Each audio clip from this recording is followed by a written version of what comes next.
Hello everyone, कैसे हैं आप सब। और आपका बहुत बहुत स्वागत है हमारे इस यूट्यूब चैनल जिसका नाम है जाबिश फिजिक्स। और इस लेक्चर में हम लोग समझने वाले हैं फिजिक्स के उन इम्पॉर्टेंट ग्राफ्स को जो फिजिक्स में मिलते हैं। और ये ग्राफ्स मैथ्स के हैं, लेकिन चूंकि ग्राफ्स इसलिए पढ़ा जाता है ताकि हम जो भी पढ़ते हैं, जो भी कॉन्सेप्ट है हमारा फिजिक्स का, उसको एक नज़रिए में, एक झलक में पूरी जानकारी लेने के लिए हमें ग्राफ्स पढ़ना ज़रूरी है।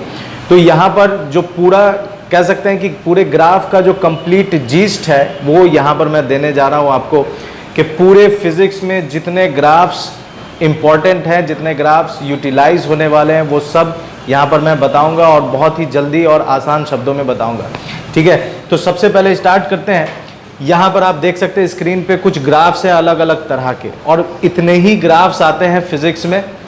और इसमें कौन कौन से ग्राफ हैं, तो सबसे पहले हम लोग बात करेंगे लीनियर इक्वेशन स्ट्रेट लाइन।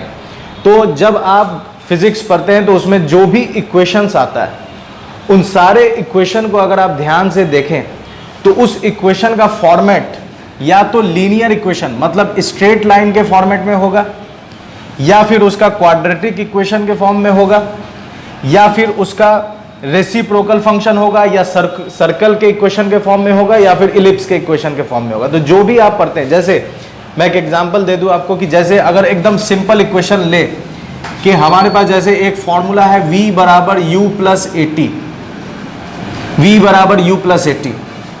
तो इस इक्वेशन को अगर आप ध्यान से देखिएगा तो इस सब में पावर कितना है, इसका v का भी पावर 1 है, u का भी पावर 1 है, एक्सेलरेशन का भी पावर 1 है, और t का भी पावर 1 है। मतलब ये सब का पावर 1 है। मतलब हम कह सकते हैं कि इसका डिग्री कितना है, डिग्री मतलब मैक्सिमम पावर। तो डिग्री कितना है इसका 1। अब चूंकि इसका डिग्री 1 है तो आप इसको रिलेट कीजिएगा तो आप यहां देख सकते हैं कि इस सब इक्वेशन में डिग्री 1 वाला इक्वेशन यही है, ax plus b y plus c बराबर 0, या y बराबर mx प्लस सी बराबर 0, या x upon a plus Y upon B बराबर c। तो इस पूरे इक्वेशन में आप देखें तो एक यही इक्वेशन आपको ऐसा दिख रहा है जिसका डिग्री कितना है 1। इसमें अगर आप देखेंगे तो डिग्री 2 है क्वाड्रेटिक के फॉर्म में। इसमें भी आप देख सकते हैं, तो ये तो रेसिप्रोकल फंक्शन है, ये एक अलग कंसेप्ट है। सर्कल के इक्वेशन में भी देखिएगा तो पावर 2 है, यहाँ भी पावर 2 है। इसका मतलब कि जब आप वेलोसिटी और टाइम का ग्राफ बनाइएगा, वेलोसिटी और टाइम का ग्राफ जब ड्रॉ कीजिएगा तो उसमें जितने भी ग्राफ होंगे वो सब स्ट्रेट लाइन होंगे। तो ये एक कंप्लीट आइडिया आपको मिलेगा कि आप फिजिक्स के इक्वेशन को देखें और देखने के बाद ही समझ जाएं कि उसका ग्राफ कैसा बनने वाला है। उसके लिए आपको क्या देखने की जरूरत है, उसका डिग्री। अगर डिग्री 1 है मतलब लीनियर इक्वेशन, और लीनियर स्ट्रेट लाइन में ग्राफ कितने तरह का होगा ये हमको समझना है। y बराबर mx प्लस सी, ठीक है, y बराबर mx प्लस सी।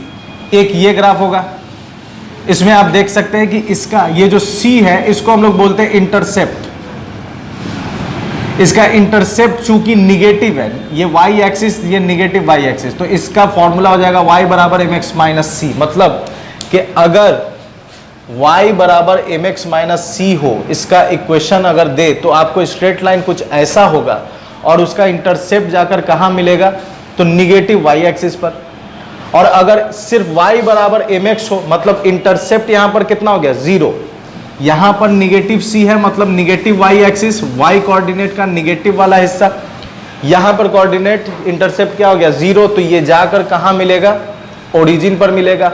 अगर y बराबर mx प्लस सी हो गया तो ये निगेटिव x एक्सिस को मिलेगा, ये x एक्सिस, ये y एक्सिस। तो जब प्लस सी होगा तो ये निगेटिव x को मिलेगा, निगेटिव x, और जब माइनस होगा तो ये मिलेगा निगेटिव y को। और अगर mx प्लस सी हो, इंटरसेप्ट पॉजिटिव हो, और उसका स्लोप यहाँ पर m जो है वो क्या दिखा रहा है, स्लोप, तो स्लोप अगर निगेटिव होगा तो इसका स्ट्रेट लाइन कुछ इस तरह का हो जाएगा। तो इसमें x एक्सिस ये और y एक्सिस ये। तो अगर आपको फिजिक्स का इक्वेशन मिले और उसका डिग्री 1 हो तो समझ जाना है कि उसका लाइन कैसा होगा, स्ट्रेट लाइन। अब बात करते हैं क्वाड्रेटिक इक्वेशन, जिसका स्टैंडर्ड फॉर्म क्या है, ax square plus bx plus c बराबर 0। इसका जो भी होगा वो क्या होगा, पाराबोला। 4 तरह का पाराबोला होता है, x बराबर ky स्क्वायर, x बराबर माइनस के वाई स्क्वायर, वाई बराबर के एक्स स्क्वायर और y बराबर माइनस के एक्स स्क्वायर। अब ये कैसे समझेंगे कि पाराबोला कब है?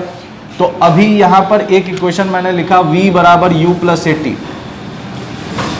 ठीक है, इसका डिग्री 1 और इसका मैंने कहा कि आपको स्ट्रेट लाइन बनेगा। लेकिन इसी के बाद एक सिंपल इक्वेशन देखिए, s बराबर ut प्लस हाफ 80 स्क्वायर। अब इसके फॉर्मेट को अगर आप कंपेयर करेंगे इससे, तो आप देख सकते हैं कि s वाला जो है ये क्वाड्रेटिक को फॉलो कर रहा है।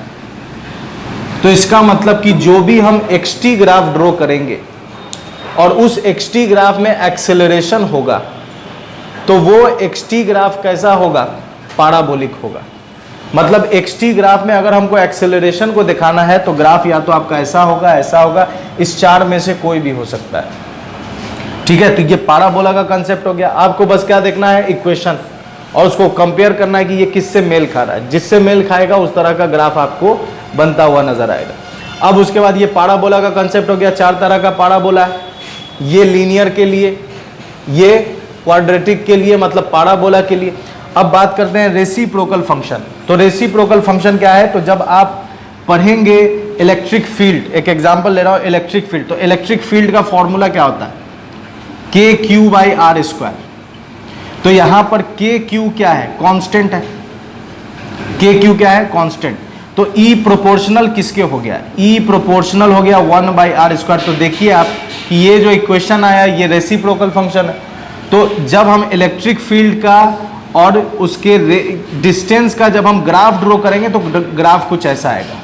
ये आपके एनसीईआरटी के बुक में मिल सकता है, वहां पर आप देख सकते हैं, इस तरह का ग्राफ है। या अगर हम पोटेंशियल निकालें, इलेक्ट्रिक पोटेंशियल, तो ये भी होता है के क्यू बाई आर। तो चूंकि ये पूरा हिस्सा कांस्टेंट है तो v प्रोपोर्शनल किसके हो जाएगा? 1 बाई आर के। तो फिर से ये क्या आ गया? Reciprocal function.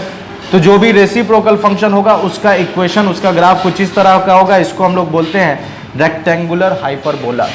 और अगर मान लीजिए इक्वेशन आ जाए कुछ इस तरह का, तो उस केस में जो आपका ग्राफ ड्रॉ होगा वो कैसा होगा? सर्कल का।